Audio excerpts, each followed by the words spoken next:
మారుమూల గ్రామాల గర్భిణీలకు సిద్దిపేట జిల్లా హుస్నాబాద్లోని ప్రభుత్వ మాతా శిశు ఆరోగ్య కేంద్రం వరంలా మారింది. ఒకప్పుడు హుస్నాబాద్ ప్రాంతంలోని గర్భిణీలు ప్రసవం కోసం చుట్టుపక్కల జిల్లాల్లోని ఇతర ఆసుపత్రులకు వెళ్లాల్సిన పరిస్థితి ఉండేది.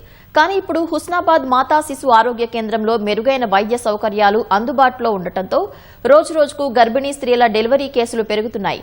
నిన్న ఒక్కరోజే 8 మంది డెలివరీ కాగా అందులో ఓ మహిళ సాధారణ ప్రసవం ద్వారా 4 కిలోల పాపకు జన్మనిచ్చింది. చుట్టుపక్కల గ్రామాల నుంచి ప్రతి సోమ శుక్రవారాల్లో దాదాపు 80 నుంచి 100 మంది వరకు గర్భిణీలు పరీక్షల కోసం వస్తుంటారని వైద్యులు తెలిపారు. పుట్టిన నవజాత శిశువులకు బేబీ వార్మర్, ఫోటోథెరపీ అందుబాటులో ఉన్నాయన్నారు.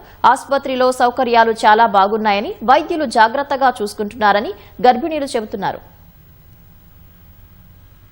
ప్రతి మంత్ చెకప్కి వచ్చిన ఇక్కడ అన్ని ఫెసిలిటీస్ బాగున్నాయని ఇక్కడ డెలివరీ కావాలని ఇక్కడికి వచ్చి అడ్మిట్ అయ్యాను. ప్రైవేట్కి వెళ్ళకుండా ఇక్కడికి వచ్చి డాక్టర్ బాగానే చూసుకున్నారు, అందరూ కేరింగ్గానే ఉన్నారు. ప్రతిదానికి రెస్పాండ్ అయ్యారు. అందరూ సిస్టర్స్ వాళ్ళు, డాక్టర్ వాళ్ళు మంచిగా చూసుకున్నారు.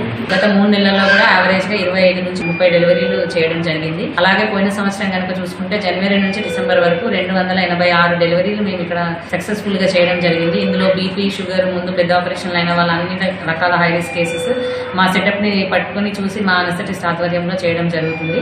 కాబట్టి ప్రజలందరూ కూడా ఈ సర్వీసెస్ వినియోగించుకోవాలని కోరుకుంటున్నారు. సంవత్సరానికి దాదాపు 80,000 మంది దాకా వస్తున్నారు. లాస్ట్ ఇయర్ వచ్చేసి మనకు 77,000 దాకా ఓపీ వచ్చింది. అదే విధంగా జనరల్ సర్జరీస్ అయితే ఆల్మోస్ట్ 1600 నుంచి 1850 దాకా చేసాము. దాంట్లో మేజర్, మైనర్ అన్ని కలిపి కూడా 1800 ఆపరేషన్ చేయడం జరిగింది. అలాగే దాదాపుగా 250 సర్జరీస్ దాకా చేసాము, ఆర్థో సర్జరీస్. పీడియాట్రిక్ అంటే పిల్లలు పుట్టగానే వాళ్ళకు బేబీ వార్మర్ లో కానీ లేకుంటే ఫోటోథెరపీ ఇవ్వడం కానీ అటువంటి మనకు ఒక 150 కేసులు దాకా అయినాయి. అదే విధంగా మిగతా ఎక్స్రే అయితేనేమి, జనరల్ డయాగ్నోస్టిక్ సర్వీసెస్ అయితేనేమి, అల్ట్రాసౌండ్ అయితేనేమి, ఐసిటిసి సర్వీసెస్ అయితేనేమి, అన్ని విధాలా కూడా మన హాస్పిటల్ చాలా ఇంప్రూవ్ అయింది.